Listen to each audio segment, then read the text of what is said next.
حضرت حمزہ رضی اللہ عنہ نبوت کے دوسرے سال ہی ایمان لے آئے تھے۔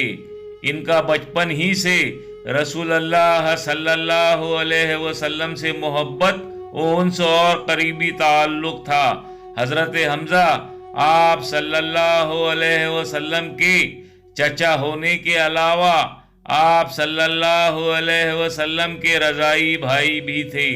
دونوں کو ابو لہب کی باندی صوبیہ نے دودھ پلایا تھا۔ علاوہ ازیں آپ صلی اللہ علیہ وسلم کی والدہ اور حضرت حمزہ کی والدہ حقیقی چچا زاد بہنیں تھی۔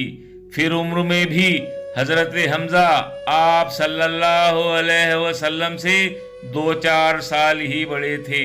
ان مختلف وجوہات سے ان کو رسول اللہ صلی اللہ علیہ وسلم سے بہت محبت اور تعلق کے خاطر تھا، اور بظاہر یہی محبت و تعلق کے خاطر ان کے اسلام لانے کا سبب بن گیا۔ حضرت حمزہ شکاری تھے۔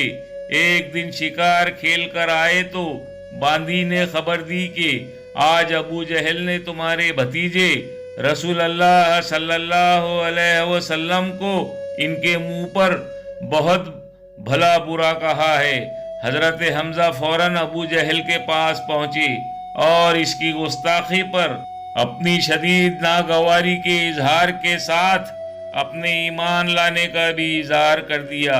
پھر اس دن سے زندگی بھر حضرت حمزہ نے آپ صلی اللہ علیہ وسلم کا ساتھ نبھایا۔